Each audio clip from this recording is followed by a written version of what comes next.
வீடியோக்குள்ளே போகிறதுக்கு முன்னாடி SBO டிஜிட்டல் மார்க்கெட்டிங் பற்றி பார்க்கலாம். And also this video sponsored by SBO digital marketing. And இந்த பிளாட்ஃபார்மில் நீங்கள் வந்துட்டு ரொம்ப ஈஸியாக ஏர்ன் பண்ணலாம். அண்ட் ஆல்சோ ரொம்ப செக்யூராக இருக்கும் இதில் ஏர்ன் பண்ணுறதுக்கு. இதை பார்த்தீங்கன்னா ஃபுல் டீட்டெயில்ஸ் வேணும்னா உங்களுடைய நேம் அண்ட் குவாலிஃபிகேஷனை நான் சொல்கிற வாட்ஸ்அப் நம்பருக்கு சென்ட் பண்ணுங்கள். 9941041660. ஸோ இதுக்கு நீங்கள் வாட்ஸ்அப் பண்ணிங்கன்னா இன்ஸ்டண்ட்டாக உங்களுக்கு இதை பற்றின டீட்டெயில்ஸ் கண்டிப்பாக கிடைக்கும். அண்ட் இந்த சான்ஸை மிஸ் பண்ணாதீங்க. இதை பற்றி இன்னும் நிறைய தெரிஞ்சுக்கணுன்னா டிஸ்கிரிப்ஷன்லையும் லிங்க் கொடுத்துருக்கேன். மறக்காமல் நான் சொன்ன வாட்ஸ்அப் நம்பருக்கு நீங்கள் மெசேஜ் பண்ணுங்கள். ஸோ இப்போ வாங்க வீடியோக்குள்ளே போகலாம். ஸ்கிப் பண்ணாதீங்க. பெரிய தப்பு. தினம் 300 ரூபாய் சம்பாதிக்க அரிய வாய்ப்பு. இன்ஸ்டாகிராம், ஃபேஸ்புக் பயன்படுத்த தெரிந்தால் போதும் content post and content publishing மூலமா தினம் 300 ரூபாய் சம்பாதிக்கலாம். இந்த வேலை செய்ய 5 நிமிடம் போதும். Work training support, group communication support, all language customer live chat support, முக்கியமா சொந்தமா ஒரு பிசினஸ் ஸ்டார்ட் பண்ற அளவுக்கு உங்களால கற்றுக்கொள்ளவும் முடியும், சம்பாதிக்கவும் முடியும். இந்த வேலை வாய்ப்பு வழங்குவது 5 வருடத்திற்கு மேல ரன் ஆகிட்டு இருக்க நம்ம தமிழ்நாட்டு company school of business organisation private limited. மேலும் விவரங்களுக்கு டிஸ்கிரிப்ஷன்ல கொடுத்திருக்க நம்பருக்கு வாட்ஸ்அப் பண்ணுங்க. 2 உருளைக்கிழங்கு வச்சு ஒரு சூப்பரான டேஸ்டான ஈவினிங் ஸ்நாக் ரெசிபி தான் நாம இன்னைக்கு பார்க்க போறோம். இது பாத்தீங்கன்னா வெளியில நல்லா கிறிஸ்பியா, உள்ள கொஞ்சம் சாஃப்டா, சாப்பிடறதுக்கே ரொம்பவே நல்லா இருக்கும். முதல்ல 1 கப் ரவைய ஒரு மிக்ஸி ஜார்ல எடுத்துக்கங்க. வறுத்த ரவை, வறுக்காத ரவை, எந்த ரவை வேணா நீங்க எடுத்துக்கலாம். இது கூடவே 1 டேபிள் ஸ்பூன் அளவுக்கு அரிசி மாவு சேர்த்துக்கங்க. இப்ப இது ரெண்டையுமே சேர்த்து உங்களால எந்த அளவுக்கு பவுடரா அரைக்க முடியுமோ அந்த அளவுக்கு அரைச்சு எடுத்துக்கங்க. அடுத்து ஒரு மீடியம் சைஸ் பெரிய வெங்காயத்தை தோலை உரிச்சிட்டு நறுக்கி இந்த மாதிரி ஒரு மிக்ஸி ஜார்ல சேர்த்துக்கங்க. கூடவே 2 மீடியம் சைஸ் உருளைக்கிழங்க தோலை சீவிட்டு இந்த மாதிரி நறுக்கி அதே மிக்ஸி ஜார்ல சேர்த்துக்கங்க. வேக வைக்காத பச்சை உருளைக்கிழங்கு தான் சேர்த்திருக்கேன்.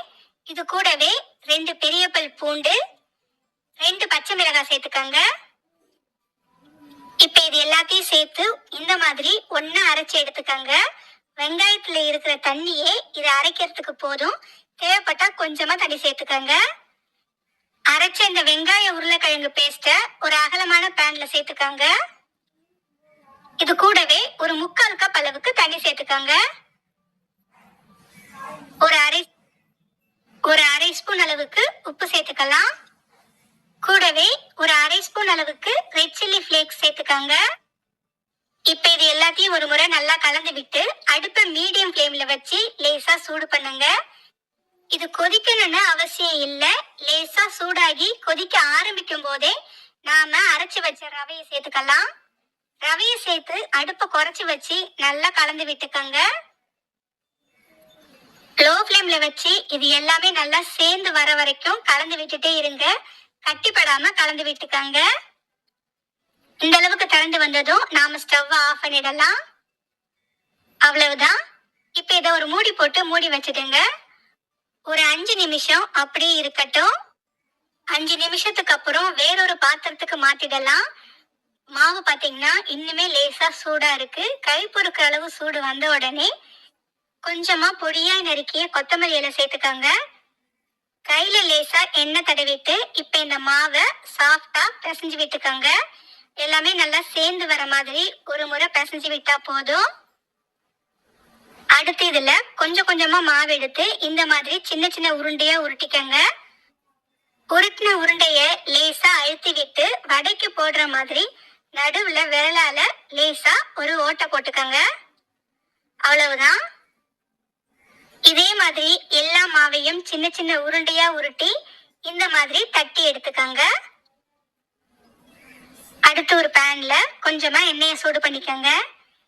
இந்த எண்ணெய் சூடாகி வந்ததும் நாம தட்டி வச்ச வடைகளை ஒன்னொன்னா சேர்த்துக்கங்க. உங்க பேனோட சைஸுக்கு ஏத்த மாதிரி வடைகளை சேர்த்துக்கலாம்.